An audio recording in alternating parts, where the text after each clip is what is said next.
Hey everyone, my name is Rigo and I'm going to be talking to you about Aztecs, in specific Aztec enslavement, challenging your idea or this Western idea that we kind of have Aztec enslavements.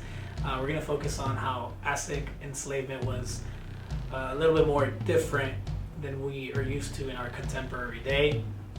We're going to talk about Aztecs, how they were a marginalized group of people who were alienated and did not really have a voice.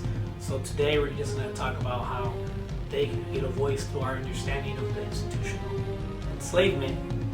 And we're going to talk about usually three things: how and who became slaves. We're also going to talk about religion and the incorporation of enslavement, how slaves were incorporated into the Aztec religion. We're also going to talk about the rights, duties, and privileges that these slaves had and their respective culture. We have to look at individuals who became slaves in the process of which they did become slaves. There was 4 types of individuals that did become slaves. Let's start out with one of the most unique ones, and that is outsiders. Were people caught in warfare, so prisoners of war, those who were used for slaves were very few because many were sacrificed in rituals. For criminals, the punishment was either to become a slave or to be sacrificed, and many criminals chose the life of the slave. Commoners often became slaves for reasons such as not being able to pay back a debt, not paying their taxes, or just wanting food and shelter so they wouldn't starve to death. A lot of the times too, they would sell their children in order to repay back a debt. When speaking of the duties of slaves, at the end of the day, this is still slavery, so it's still pretty harsh. The duties consisted of any task their masters asked of them. Of course, no pay.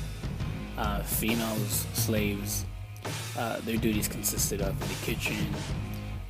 They wove clothes, made garments. Males, they worked in the fields. House servants, potters, laborers. So it still consisted of what a slave would do in any society, and that's hard labor work. When the Spanish arrived to the New World and they saw the enslavement, they were quite surprised. And I quote, they said, "They treat their slaves almost like their children," meaning that slavery here in the Aztecs was quite different and challenging to the Spanish because it challenged their thinking of what enslavement really was in their respective culture. And as I'm going to mention some privileges and rights that they do have that actually quite surprised everyone that these slaves were actually treated quite different than the Western slavery was.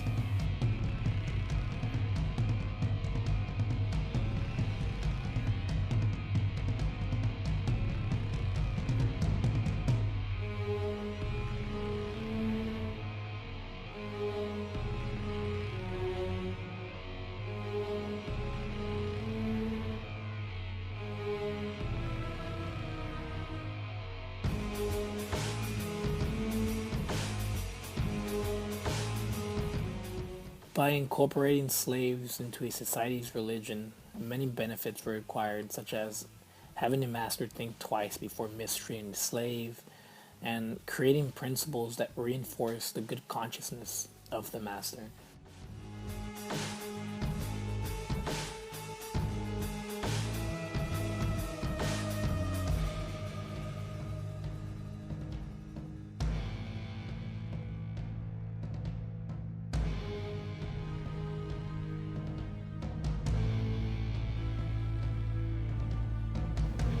Hopefully this information that I have provided for you gives you a better insight on Aztec enslavement, how they were a unique culture in terms of how their enslavement came to be, and the process and everything, giving a voice to not only the institution but the slaves themselves, and giving a better understanding of their everyday use in the Aztec Empire.